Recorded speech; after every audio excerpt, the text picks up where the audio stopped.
গত 14ই ফেব্রুয়ারি শিশু দিবস উপলক্ষে আমাদের অনুভবের টিম নিয়ে আমরা পৌঁছে গিয়েছিলাম হোটোর রামকৃষ্ণ সারদা আশ্রমে। সেখানে কিছু বাচ্চাদের সঙ্গে আমরা সময় কাটালাম খুব আনন্দের সাথে।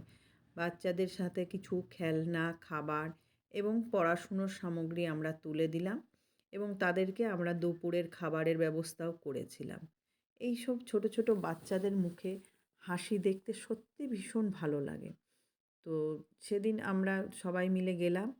তো ওখানকার স্বামীজির সঙ্গে কথা বললাম। ওখানকার আশ্রম সম্পর্কে আমরা অনেক কিছু জানতে পারলাম। এখানে ২৩টি বাচ্চা আছে যারা ওখানকার আবাসিক। এরা পুরোপুরি অনাথ নয়। আ খুব দুস্থ পরিবার থেকে উঠে এসেছে। কারোর বাবা আছে, মা নেই বা কারোর মা আছে, বাবা নেই এবং তাদের আর্থিক অবস্থা খুবই খারাপ। এদের এই আশ্রম থেকে বিনা পয়সায় এদের খাওয়া-দাওয়া, পড়াশুনো সব কিছুই দেয়। ওখানকার স্বামীজির কাছ থেকে আমরা এরকমই শুনেছিলাম। সেইজন্য আমরাও কিছুক্ষণ সময়ের জন্য ওদের কাছে গেছিলাম। ওদেরকে হাতে কিছু পড়াশুনোর জিনিস দিলাম, কিছু খাবারের প্যাকেট, কিছু ফল দিলাম এবং কিছু খেলনার জিনিসও দিলাম যাতে বাচ্চারা শুধু পড়াশুনো করলে তো হবে না। তাদের সঙ্গে একটু শারীরিক গঠনের জন্য একটু খেলাধুলা দরকার।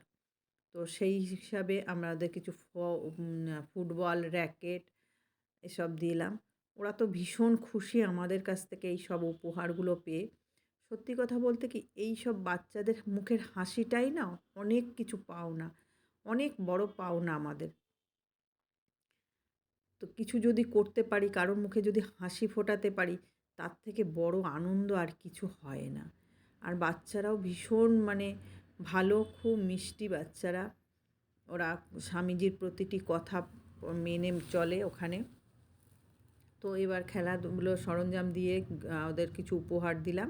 দেওয়ার পর ওদেরকে দুপুরের খাবারের ব্যবস্থাও একদিনের জন্য আমরা নিয়েছিলাম দায়িত্ব। তো সেখানে সবাইকে বসিয়ে খাওয়ানো-দাওয়ানো হলো। তো সব খুব ভালো লাগলো সেই দিনটি। ওরাই আবার আমাদের পুরো আশ্রমটাকে ঘুরিয়ে দেখালো। কোথায় ওরা থাকে, কোথায় কিভাবে কি হয় এই সবগুলো দেখালো। তা বেশ ভালো লাগলো এই দিনটা ওদের সঙ্গে কাটাতে। বন্ধুরা আমরা তো নিজেরা সবসময় নিজেদেরকে নিয়ে ব্যস্ত থাকি, নিজের পরিবার নিয়ে ব্যস্ত থাকি সবসময়। এই সব কিছু তো অবশ্যই আমাদের করতে হবে নিজের পরিবারের জন্য। কিন্তু তার মধ্যেও সময় বার করে, কিছু অর্থ বার করে এদের জন্য যদি করা যায় না, সত্যি দিন শেষে খুব ভালোই লাগবে তোমাদের। তোমরাও একটু চেষ্টা করো।